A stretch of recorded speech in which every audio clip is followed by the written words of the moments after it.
भक्तजनों, जय महाकाल।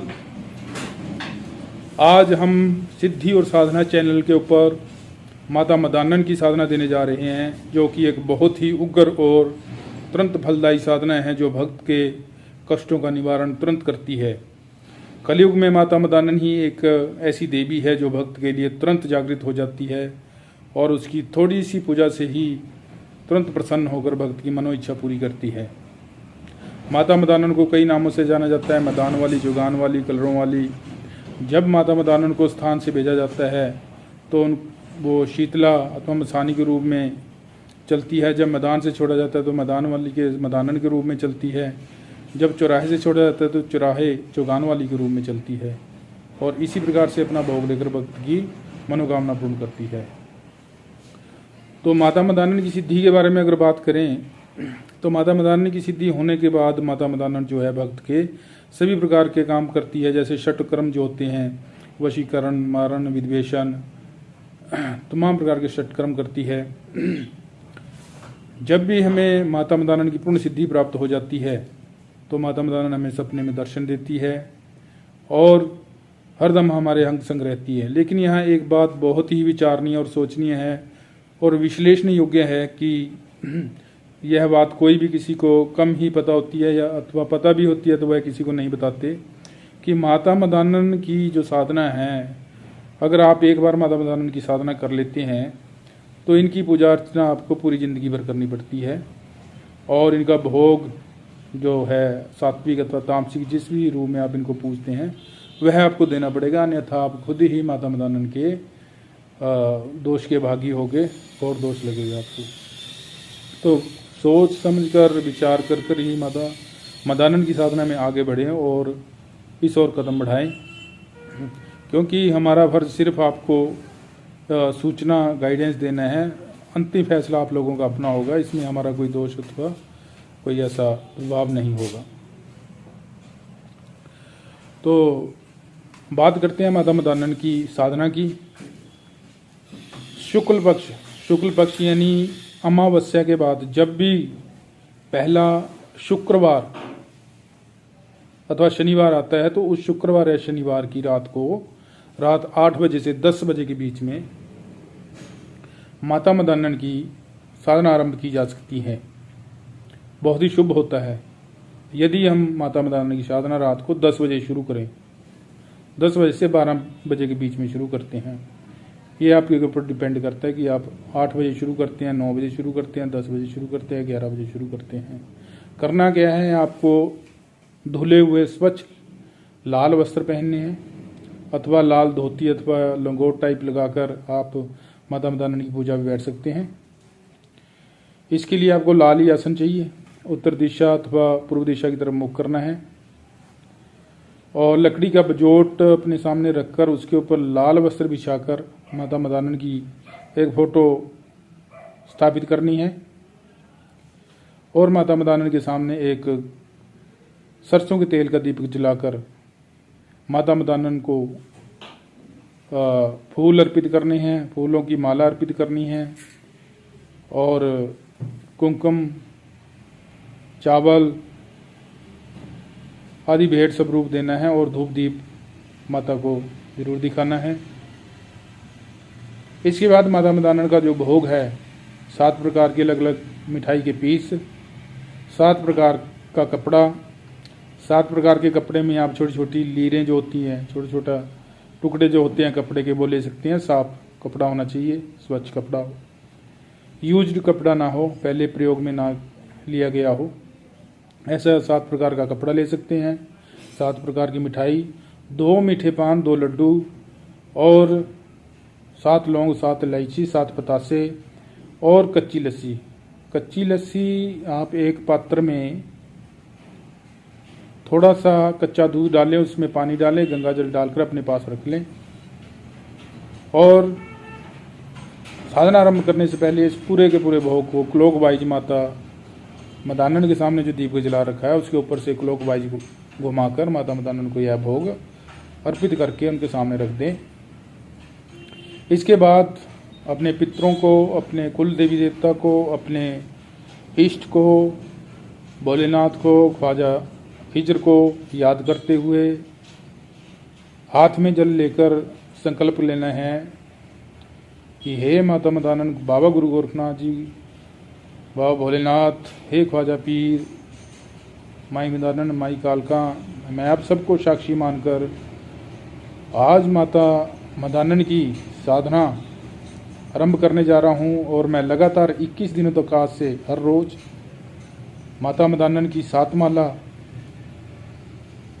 के इस मंत्र, जो कि मंत्र डिस्क्रिप्शन में दिया गया है, उसको बोलना है अपने संकल्प के दौरान कि मैं इस मंत्र की हर रोज़ 21 दिन तक 7 माला का जाप करूँगा और मुझे माता मदानन की पूर्ण सिद्धि प्राप्त हो, मुझे माता मदानन का पूर्ण आशीर्वाद प्राप्त हो, माता मदानन की पूर्ण शक्ति मेरे शरीर में स्थापित हो।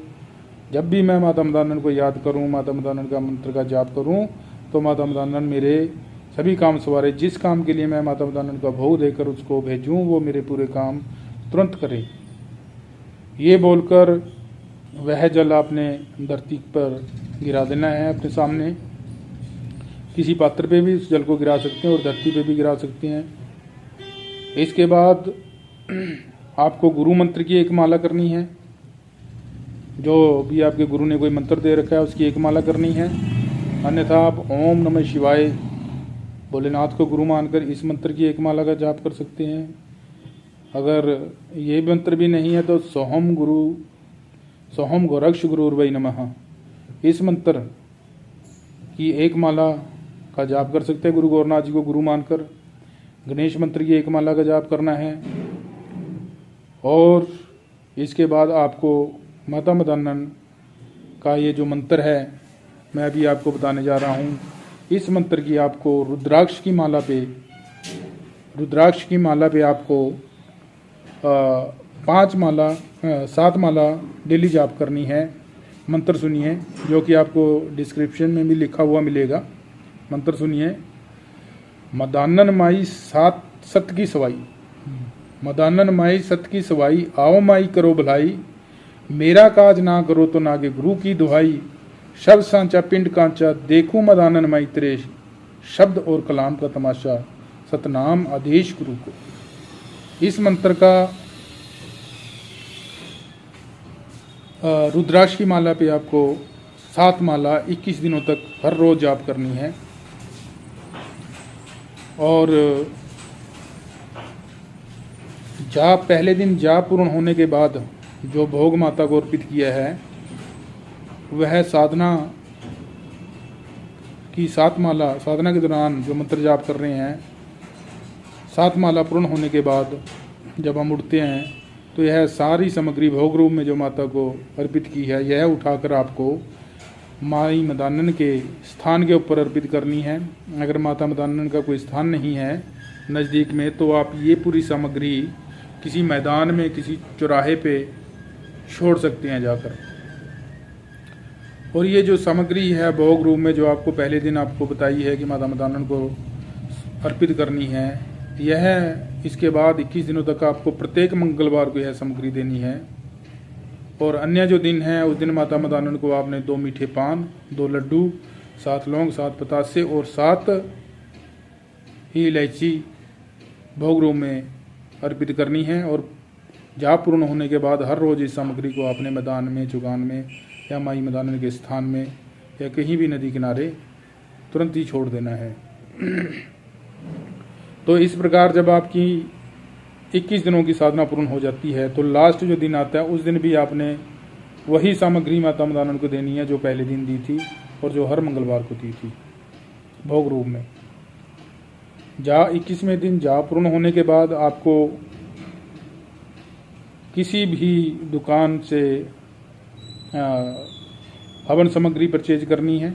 1 पैकेट आम की लकड़ी परचेज करनी है और एक घी का पैकेट लेकर, देसी घी का पैकेट लेकर उसमें सामग्री को मिलाकर इसी मंत्र की आपको 108 माला का जाप करते हुए हवन करना है। और मंत्र के लास्ट में स्वाहा जरूर लगाना है। जब भी एक मंत्र पूरा होता है तो उसके बाद स्वाहा जरूर लगाना है हवन करते दौरान।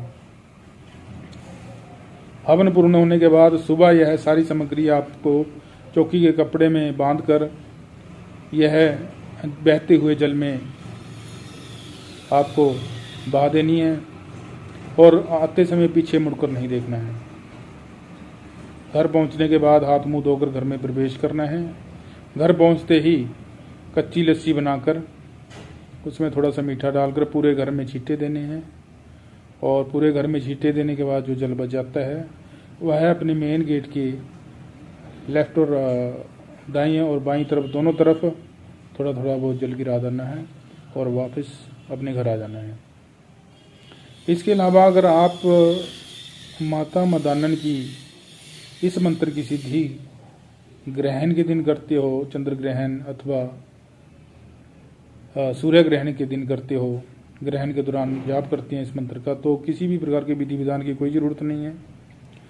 आपको सिर्फ मंत्र का जाप करना है। एक दीपक अपने सामने जलाना है, कच्ची लस्सी का लोटा अपने सामने रखना और मंत्र का जाप शुरू कर देना है। मंत्र का जाप पूर्ण होने के बाद वह जल अगर रात है तो वह चंद्रमा को अर्पित कर देना है, अन्यथा वह जल आग के जड़ के पौधे में डाल देना है।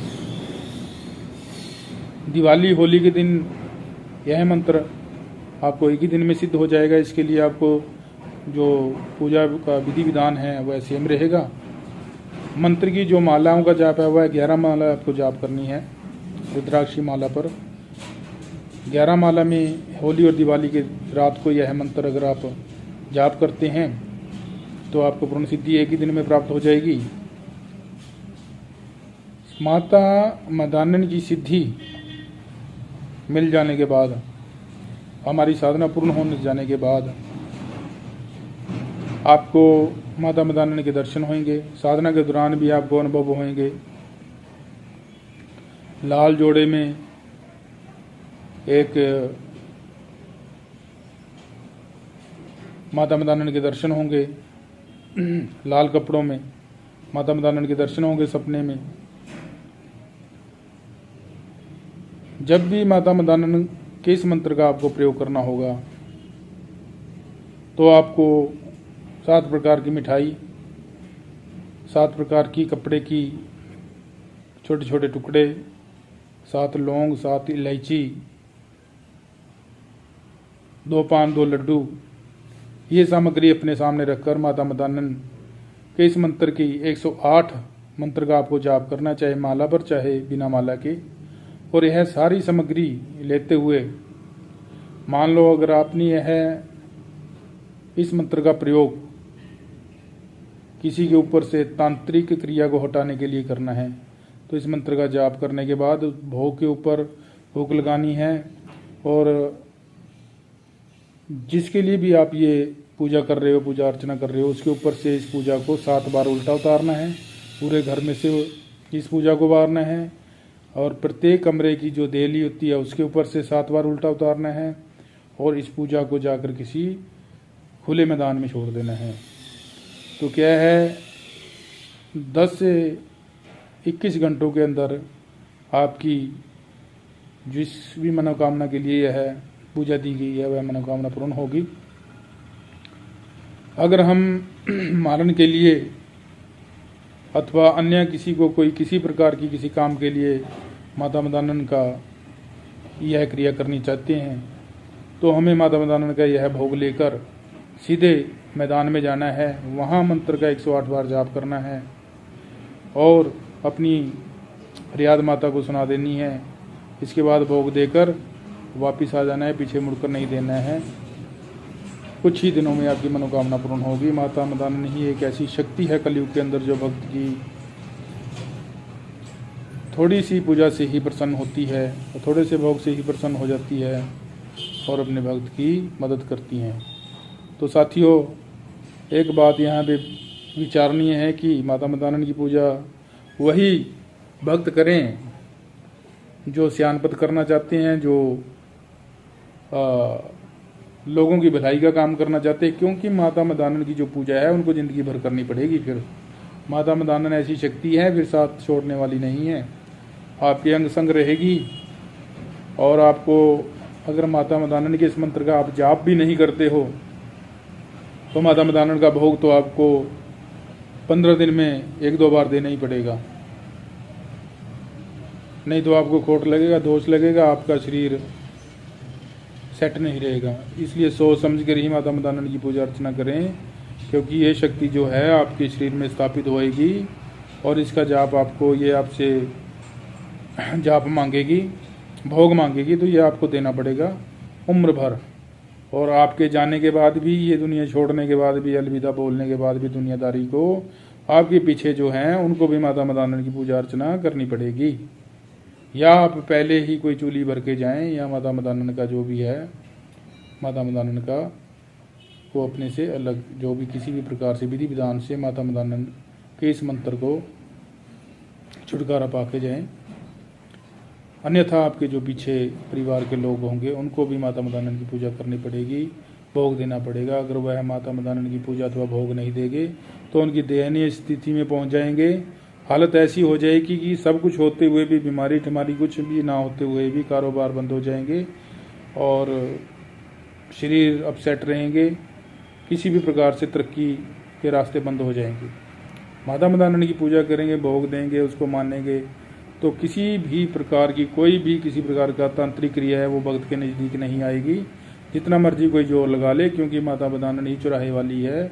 क्योंकि चुराहा जब कोई तांत्रिक, अगर कोई तांत्रिक किसी के ऊपर किसी भी प्रकार का कोई इल्म छोड़ता है तो सबसे पहले वह चुराहे को जुगाता है। चुराहे को जगाने के बाद ही कोई भी किसी भी प्रकार की शक्ति, भूत प्रेत, जिन जिन्नात, मड़ी इंसान किसी प्रकार का लगा लगाया भेजा जाए, और तभी माता उस व्यक्ति के पास आता है जब चुराहा जागता है। पहले चुराहा खोलना पड़ता है, तब वो शक्तियाँ किसी व्यक्ति के पास कोई तांत्रिक भेजता है। तो इसलिए अगर आप लोग माता मदानन की पूजा करते हैं तो माता मदानन तो खुद ही चुराहे वाली है, खुद ही मैदान वाली, खुद ही कलर वाली है, तो भक्त के ऊपर वो तांत्रिक क्रियाएं इफेक्ट नहीं करेंगी। और भूत प्रेत, मड़ी इंसान, जिन जिनात, ये उस जो व्यक्ति माता मदानन की पूजा करता है उससे कोसों दूर रहते हैं। दिन प्रतिदिन भक्त की जो है माता मदानन की जो तपस्या करता है, माता मदानन की जो पूजा अर्चना करता है, सिद्धियां कर रखी हैं जिसने, मुझसे कोसों दूर इस प्रकार की परेशानियां दूर रहती हैं और भक्त दिन प्रतिदिन तरक्की करता चला जाता है, उसके काम बनते चले जाते हैं और उसके कारण दूसरों के भी काम बनते हैं, दूसरों को हील करता है, दूसरों को वह ठीक करता है। इन्हीं शब्दों के साथ साथियों आपको यह कहना चाहूँगा अंतिम में कि माता मदानन जो है कलयुग की बहुत ही शीघ्र प्रसन्न होने वाली देवी है। यह श्रद्धा अनुसार जो भी आपके पास भोग बनता है वो माता मदानन को दें, यह उसमें भी प्रसन्न हो जाती है। जरूरी नहीं है आपको मैंने जो जितनी सामग्री बताई है कि वो सारी सामग्री आप एकत्रित करें। आपकी अगर उतनी कैपेसिटी नहीं है तो माता मदानन को बोल दे कि मैं इतना, अगर आप गरीब हैं या इतना खर्च नहीं कर सकते तो जितना भी आपकी सामर्थ्य है उसके अनुसार जो भी भोग देना चाहते हैं वह भोग देकर भी आप माता मदानन की साधना कर सकते हैं, माता मदानन से काम ले सकते हैं। धन्यवाद साथियों।